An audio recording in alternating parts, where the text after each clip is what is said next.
আসসালামু আলাইকুম ভিউয়ার্স। আরবি ডেইরি ফার্মে আপনাদের সবাইকে স্বাগতম।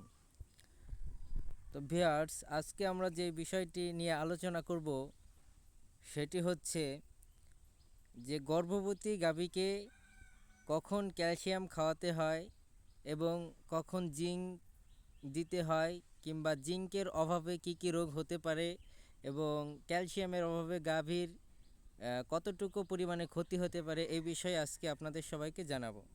তো ভিউয়ার্স, কৃষি বিষয়ক সমস্ত ভিডিও পেতে আমার চ্যানেলটিকে সাবস্ক্রাইব করে রাখুন। তো ভিউয়ার্স, আজকে আমরা যে বিষয়টিকে বেশি গুরুত্ব দিয়ে ভিডিওটি করা হয়েছে সেটি হলো গর্ভবতী গাভীকে কখন ক্যালসিয়াম দিতে হবে। দেখেন, আপনার একটি গাভী আপনি অনেক পরিমাণে কষ্ট করে 14 মাস 15 মাস কষ্ট করার পরে গাভীটি যখন আপনার হিটে আসে বা গাভীটিকে যখন আপনি বীজ দিবেন, তখন আপনার গাভীটিকে অবশ্যই গাভীটির ওয়েট এবং গাভীটির উচ্চতা সমস্ত কিছুর দিকে লক্ষ্য করে গাভীটিকে একটি সুন্দর পরিমাণে এবং সুন্দর একটি ভালো মানের একটি বীজ আপনার গাভীটিকে দিতে হবে। গাভীটিকে বীজ দেওয়ার আপনার 4 থেকে 5 মাস পর থেকে আপনি গাভীকে পর্যাপ্ত পরিমাণে ক্যালসিয়াম খাওয়াতে হবে।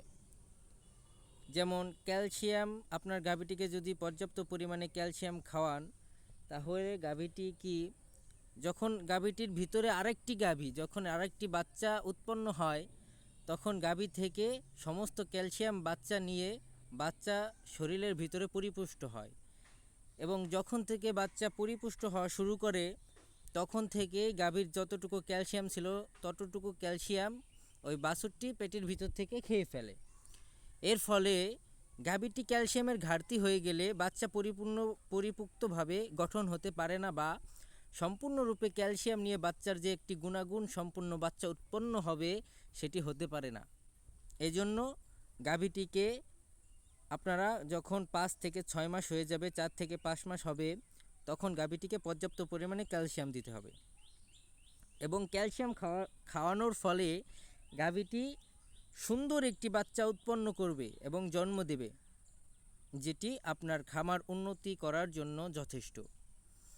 এই জন্য ক্যালসিয়াম খাওয়ানোর দিকে আপনারা একটি গরু পালেন, অনেক মা বোনেরা আছেন যারা বাসায় একটি কিংবা দুইটি কিংবা তিনটি চারটি শখের বশে গাভী গরু পালন করে থাকেন। যারা আপনার একটি পাল যদি গাভী গরু পালন করেন, তাহলে আপনারা ওই ক্যালসিয়ামটি খাওয়াতে পারেন। এর ফলে গাভী যখন প্রসব করবে, বাচ্চা যখন ডেলিভারি হয়, গাভীর অনেক পরিমাণে ক্যালসিয়ামের ঘাটতি হয়ে যায়। এজন্য ক্যালসিয়ামের ঘাটতি যখন হয়ে যায়, দেখবেন যে অনেকের গাভী বাচ্চা প্রসব করার পরে গাভীটি মাটিতে শুয়ে পড়ে, গাভীটি মাজা উঁচু করতে পারে না কিংবা গাভী নিজে দাঁড়াতে পারে না, নিজের শক্তি নাই। তো এই সমস্যা থেকে বের হয়ে আসার জন্য গাভীটি কি করতে হবে, গাভীকে ক্যালসিয়াম খাওয়াতে হবে। যদি আমরা গাভীকে ক্যালসিয়াম খাওয়াই, তাহলে গাভীরও শরীর সুন্দরভাবে পরিপুক্ত থাকবে এবং বাছুরেরও শরীর পরিপুক্ত থাকবে। এখন আসেন জিঙ্কের অভাবে যেই সমস্ত রোগগুলি হয়, গাভীর বাছুর যদি পরিপূর্ণভাবে জিঙ্ক যদি না পায়, তাহলে গাভীর যেমন চামড়া খসে খসে পড়া কিংবা চামড়ার উপরে ছাল ওঠা, এই সমস্ত সমস্যা হতে পারে। এই জন্য ক্যালসিয়ামের গুরুত্ব যতটুকু পরিমাণে, গাভীর জিঙ্কেরও গুরুত্ব ততটুকু পরিমাণে। এইগুলো আমাদের প্রত্যেক খামারের লক্ষ্য করতে হবে। যদি খামার উন্নত করতে চাই এবং খামার থেকে কোনো প্রফিটের আশা আমরা যদি করতে চাই, তাহলে গাভীকে ক্যালসিয়াম এবং জিঙ্ক দিতে হবে। শুধু বাচ্চা থাকা অবস্থায় পেটে তাই নয়, বাচ্চা জন্মগ্রহণ করার পরেও আমাদের প্রতি মাসে একবার জিঙ্ক এবং ক্যালসিয়ামের ডোজ করা উচিত। এর ফলে বাচ্চাগুলো পরিপুষ্ট থাকবে এবং গাভীটিও পরিপুষ্ট থাকবে। গাভী কখনো দুর্বল হয়ে পড়বে না, কারণ গাভী দুর্বল হয়ে পড়ার একটাই কারণ যে গাভীর জিঙ্কের অভাব আছে, গাভীর ক্যালসিয়ামের অভাব আছে।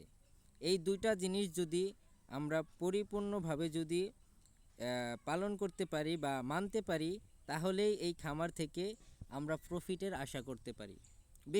বেশিরভাগ আপনার যেই খামারিগুলো আছে যারা গ্রামগঞ্জে খামার করে, তারা বেশিরভাগ আপনার এইগুলো না খাওয়ানোর কারণে বলে যে খামার থেকে লস হয়, গরুর খামার থেকে লস হয়, গাভী পালন করে লস হয়।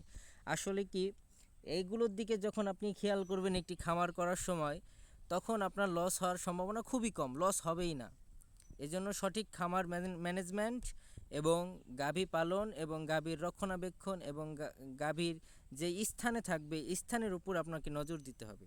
যদি আপনি গাভী পালন করতে চান এবং গাভীকে যদি পরিপূর্ণ মানে একটি ডেইরি খামার, সুন্দর একটি আধুনিক ডেইরি খামার যদি গঠন করতে চান, আপনার একটা গরু থাকুক, সে একটা দিয়ে আপনি আধুনিকভাবে একটাকে পালন করেন, একটা থেকে আপনার 10টা হবে। এদিকে খেয়াল রাখতে হবে। তো ভিউয়ার্স, আজকে এই পর্যন্তই আমার ভিডিওটি ছিল।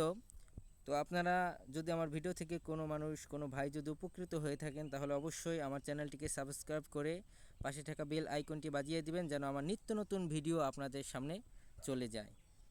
তো ভিউয়ার্স, আসসালামু আলাইকুম ওয়া রাহমাতুল্লাহি ওয়া বারাকাতুহু।